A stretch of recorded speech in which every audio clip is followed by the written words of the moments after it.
Good morning बच्चों। समाज शास्त्र में हम अपना चौथा अध्याय पढ़ रहे हैं और यह है संस्कृति तथा सामाजिकरण। बच्चों, इसमें हमने संस्कृति के बारे में कल जाना था। आज हम जानेंगे सभ्यता के बारे में। सभ्यता किसे कहते हैं? बच्चों, हम देखते हैं कि सभ्यता और संस्कृति के अर्थों में हमें भ्रम हो जाता है और बहुत सारे लोग इन दोनों का एक दूसरे का पर्यायवाची समझते हैं, लेकिन अगर हम देखें तो इन दोनों में बहुत सारा अंतर होता है, क्योंकि संस्कृति के दो पक्ष होते हैं, अभौतिक और भौतिक। संज्ञानात्मक एवं आदर्शात्मक पक्षों को संस्कृति कहते हैं, जबकि भौतिक पक्ष को अधिकतर सभ्यता के नाम से जाना जाता है।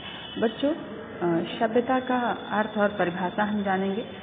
बच्चों, सभ्यता में औजारों, तकनीकों, यंत्रों, भवनों तथा यातायात के साधनों के साथ साथ उत्पादन तथा संप्रेक्षण के उपकरणों को सम्मिलित किया जाता है। मानव ने अपनी सुख सुविधाओं के लिए जिन वस्तुओं का उत्पादन किया है उन्हें हम सभ्यता कहते हैं।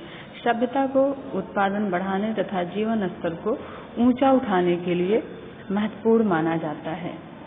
बच्चों, सभ्यता का अर्थ एवं परिभाषा के अंतर्गत विभिन्न समाजशास्त्रियों ने इसको अपने अपने अलग अलग ढंग से परिभाषित किया है।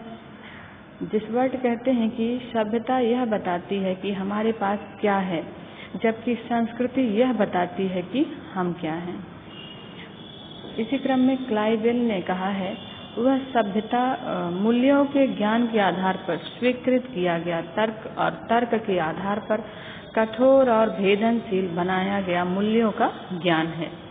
इसी क्रम में आगवर्न एवं नीमकाफ कहते हैं कि अधिजैविक संस्कृति के बाद की अवस्था के रूप में सभ्यता की परिभाषा दी जा सकती है। इसी क्रम में ग्रीन ने कहा है, एक संस्कृति तभी सभ्यता बनती है जब उसके पास एक लिखित भाषा, विज्ञान, दर्शन, अत्यधिक विशेषीकरण वाला श्रम विभाजन, एक जटिल प्रवृत्ति तथा राजनैतिक पद्धति हो।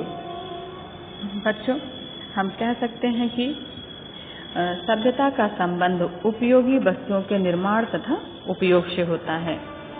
इसी को स्पष्ट करते हुए कहा गया है कि सभ्यता का आशय उन समुची यंत्र पद्धति से और संगठन से है जिसका मनुष्य ने अपने जीवन की परिस्थितियों पर नियंत्रण करने के प्रयास में आविष्कार किया है। इससे स्पष्ट है कि एक विशिष्ट प्रविधि जिसके द्वारा मानव समाज अपने प्राकृतिक अथवा भौतिक पर्यावरण पर नियंत्रण स्थापित करने का प्रयास करता है। बच्चों, सभ्यता की कुछ विशेषताएं हैं, उसमें से कुछ प्रमुख विशेषताएं आपकी हैं। सभ्यता भौतिक संस्कृति है क्योंकि इसमें मानव निर्मित वस्तुएं सम्मिलित की जाती हैं। सभ्यता संस्कृति के विकास का उच्च और जटिल स्तर है। भौतिक वस्तुओं से संबंधित होने के कारण सभ्यता की प्रकृति मूर्त होती है। सभ्यता में परिवर्तनशीलता का गुण पाया जाता है। सभ्यता में उपयोगिता का गुण पाया जाता है, यानी कि यह मनुष्यों के लिए किसी न किसी प्रकार से उपयोगी होती है। सभ्यता मानव आवश्यकताओं की पूर्ति का साधन है। इनसे मानव आनंद व संतुष्टि प्राप्त करता है। सभ्यता में एक स्थान से दूसरे स्थान पर प्रसारित होने की क्षमता पाई जाती है। सभ्यता में प्रगतिशीलता का गुण पाया जाता है। सभ्यता सांस्कृतिक क्रियाओं को शक्ति प्रदान करती है। सभ्यता मानव कार्यों को सरल बनाती है। बच्चों, संस्कृति और सभ्यता आपने दोनों जाना। अब हम जानेंगे सभ्यता एवं संस्कृति में अंतर। बच्चों, दोनों में बहुत अधिक अंतर है। कुछ प्रमुख अंतर हम देख लेते हैं। सभ्यता को मापा जा सकता है, संस्कृति को नहीं। सभ्यता का संबंध भौतिक वस्तुओं से होता है और भौतिक वस्तुओं का मूल्यांकन उपयोगिता के आधार पर संभव है। इस स्थिति में सभ्यता के प्रतिमानों के मूल्यांकन के लिए संख्यात्मक मापदंड निर्धारित किया जा सकता है।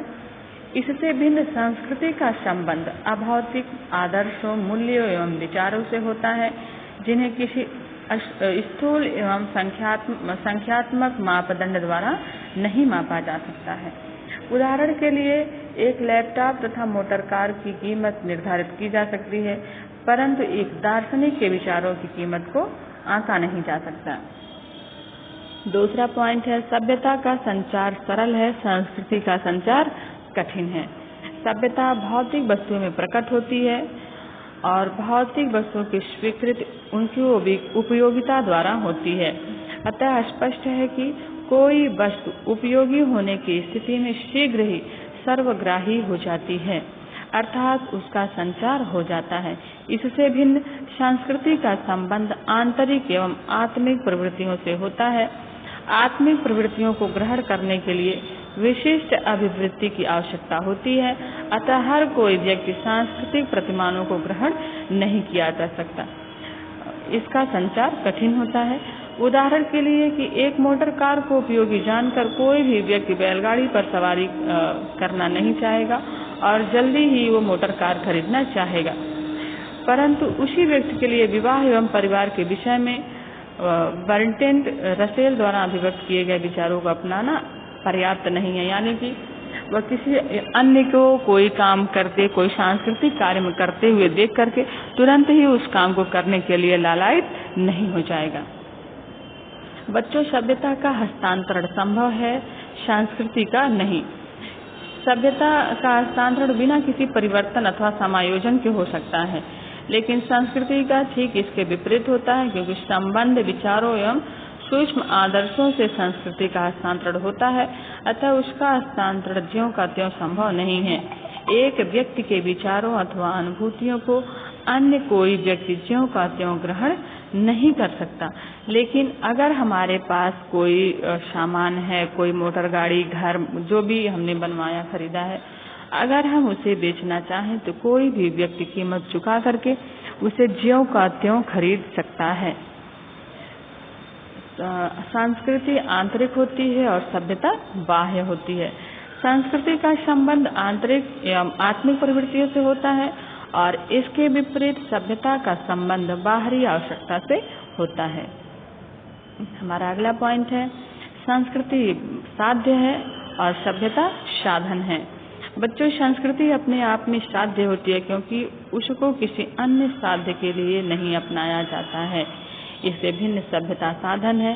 सभ्यता के उपकरण अपने से अतिरिक्त किसी उद्देश्य की प्राप्ति के साधन होते हैं। बच्चों, ये हमने जाना सभ्यता और संस्कृति में अंतर। बच्चों, हमारा जो अगला प्रश्न होगा वो है सामाजिक मूल्य। इस सामाजिक मूल्य से आप क्या समझते हैं? सामाजिक मूल्य का अर्थ एवं परिभाषा और सामाजिक मूल्य की विशेषताओं के बारे में हम अपनी अगली वीडियो में जानेंगे। धन्यवाद बच्चों।